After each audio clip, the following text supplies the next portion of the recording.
మీరు చూస్తే ప్రచారం వెళ్తారు, ఎక్కడికి వెళ్ళినా ఫస్ట్ అడిగేది ప్రజలు ఫ్యామిలీ ఇష్యూ అడుగుతారు. అప్పుడు ఏం చెప్తారు? అంటే మాదిరి మీరు మధ్యలో ఉన్న రిలేషన్ ఏం చెప్తారు మీరు? మేము ఇప్పుడు ఈ విషయాన్ని గత 4 ఏళ్లుగా జరుగుతున్నటువంటి విషయాన్ని చాలా క్లారిటీగా ప్రజలందరికీ నేను తెలియచేయడం జరిగింది. మీరు చాలా మంచి ప్రశ్న వేశారు. 21వ సంవత్సరం నుంచి గొడవలు జరుగుతున్నాయి మా ఇంట్లో. 24లో నాకు టికెట్ వచ్చింది ఆఖరికి. 24లో నేను పోటీ చేశాను. జిల్లాలో అందరికన్నా ఎక్కువ ఓట్లు వైసీపీలో నాకే వచ్చాయి, 76,000. ఈ కూటమి వేవ్లో కూడా 2. అందరికన్నా తక్కువ ఓట్లతో గెలిచాడు అచ్చెన్నాయుడు, నా మీద పోటీ చేసిన వ్యక్తి. రాష్ట్ర పార్టీ తెలుగుదేశం పార్టీ అధ్యక్షుడిగా 70,000 పైనే నా మెజారిటీ అని చెప్పి ప్రగల్భాలు పలికిన అచ్చెన్నాయుడు 32,000కి పడిపోయినాడు.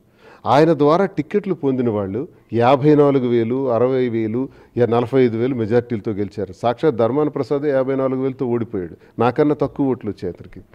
అంటే కొత్తగా వచ్చిన అభ్యర్థులు 50,000, 60,000తో గెలిస్తే అచ్చెన్నాయుడు ఏంటి 30,000? అంటే మా వ్యవహారం టెక్కల ప్రజలకు అందరికీ తెలుసు. మా ఇంటి వ్యవహారం తెలుసు. మేమిద్దరం తీసుకున్న నిర్ణయం తెలుసు. ఇన్ని తెలిసినప్పటికి కూడా నాకు అత్యధిక ఓట్స్ నాకు వేయటమే కాకుండా నా ప్రత్యర్థికి అందరికన్నా తక్కువ ఓట్ల శాతంతో నిల్చోబెట్టిన ఘనత టెక్కలి నియోజకవర్గ ప్రజలది. నా గురించి ఒక తెరిచిన పుస్తకం. ప్రతి ఒక్క 10 సంవత్సరాల పిల్లాడి నుంచి 100 సంవత్సరాల మృతుల వరకు నేనేంటో టెక్కల ప్రజలకు తెలుసు. వాళ్ళు ఎప్పుడూ మాకు మద్దతు ఇస్తారు, సహకరిస్తారు.